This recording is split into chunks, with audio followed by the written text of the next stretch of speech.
हर बारिश में कराची का डूबना, बरसाती पानी को रास्ता ना मिलना और इसके नतीजे में मोटरसाइकिल सवारों और बच्चों का नालों और गटरों में डूबकर मर जाना कराची वालों का मुकद्दर बन चुका है। पानी करके नाले बंद करवाते हैं खुदा के लिए। आज मेरा बच्चा डूबा है, कल को इस महल्ले में किसी और का डूबेगा। मगर ये सब अचानक नहीं हुआ, बल्कि कराची की डेवलपमेंट अथॉरिटीज, SBCA, जिला इंतजामिया और लैंड रेवेन्यू बोर्ड जैसे इदारों में जारी बरसों की करप्शन, नाहेली और लैंड माफिया को मिलने वाली खुली छूट हर बार कराची वालों को डुबोती है।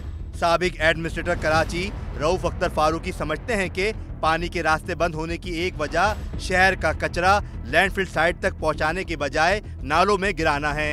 कराची की आबादी जो डेवलपमेंट की शक्ल में शक्ल इख्तियार किया, उसमें कोई प्लानिंग नहीं हुई। उसमें आपके पास कच्ची आबादी का फ्लो बेतहाशा बढ़ गया। नालों में जो आपकी लाइफ लाइन थी उस पर आपने कच्ची आबादी बना दी। सीवरेज की लाइनें कोई 72 इंच की लाइन है, कोई 80 इंच की लाइन है, यानी कि पूरे पूरे कमरों के साइज़ की लाइनें सीवरेज की जाए, वो सिस्टम पड़ा हुआ है जो कि आपके पास बोसीदा होकर के वो एबेंडन हो गया है। उसका सारा प्रेशर भी आपने इन नालों पर डाल दिया। ज्यादती आपने की, जिसका ऑलरेडी बेड कम हो चुका था, आबादी बढ़ चुकी थी, सीवरेज एडिशन डाल दिया आपने। और सोने पे सुहागा क्या किया कि आपने जो आपका गार्बेज है, जो रोज़ाना की बुनियाद पर 18,000 से 20,000 टन यहाँ से लिफ्ट होना है, लिफ्ट हो करके जाना है लैंडफिल साइट पर, वो वहाँ पर कितना जाता है हम सबको अंदाज़ा है। हम सब कराची में घूमते हैं कि 20-30% वहाँ जाता है, बाकी 80% कहाँ जा रहा है हमें बता दें। अगर कहीं ट्रीटमेंट हो रहा है तो वो बता दें कहाँ हो रहा है। वो तमाम गार्बेज जो है रातों के किसी वक्त में ये हमारे डंपर वाले जब जो भी लिफ्ट उठाते करते हैं गार्बेज को, वो उस नदी नाले में डाल देते हैं। ये सूरत हाल सिर्फ कराची की कच्ची आबादियों और पसमानदा बस्तियों की नहीं है, बल्कि भारी सिविक टैक्सेस वसूल करने वाले इदारों के जेर इंतजाम इलाके भी हर बारिश में डूबते हैं। डिफेंस की अहम शाहराहें 2020 की तरह 2022 में भी डूबी।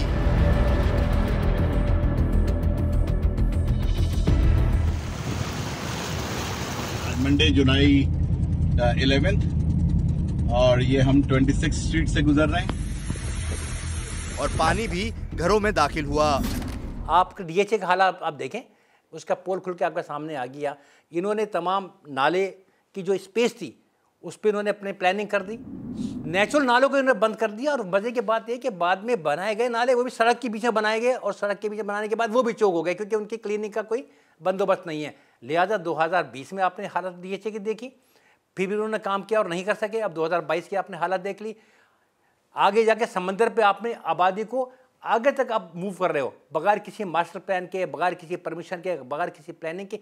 तो ये वो चीज़ें हैं जो कराची के साथ ज्यादती हो रही है। हुकूमती इदारे और ओहदेदार तमाम साल हाथ पर हाथ धरे बैठे रहते हैं, मगर जब बारिश हो जाती है तो फोटो सेशन, दौरे और नुमाइशी इक़दाम शुरू कर दिए जाते हैं। उसमें तो आपके पास ऑप्शन कोई नहीं सिवाय कि आपके पास आर्टिफिशियली आपके पास जो लॉजिस्टिक अवेलेबल है उसको आप 10-12% बढ़ाएं और उस पानी को नालों से निकालें और फिर वेट करें कि वो पूरा पानी जो है मेजर ड्रेन से तो अपने कोर्स टाइम पर ही जाएगा, वो एकदम तो जा नहीं सकता। वो उसके अंदर जो है सफाई आप करते नहीं है। ये तो एनुअल क्लीनिंग जो है ये कंपल्सरी होती है, दुनिया में हर जगह होती है। हमने क्लिनिक पर ध्यान छोड़ दिया। आप अभी भी यहाँ से निकले क्लिफ्टन का नाला आपको नज़र आएगा, या आपके पास सोल्जर बाज़ार की ड्रेन आप जाके देख लीजिए, या महमूदाबाद की ड्रेन जो मेजर नाले आपके जाके देख लीजिए, आपको चौक नज़र आएंगे। आप अच्छा आप क्या करते, सफाई क्या करते हैं, आपने कॉस्मेटिकली वहाँ पे लोगों को लगाया, अरबों रुपए के आपने बजट एग्जॉस्ट किए और वहीं से निकाला वहीं पे डाल दिया। आज बारिश हो रही है तो वही जो वहाँ पड़ा हुआ था वो दोबारा फिर उसी में चला गया।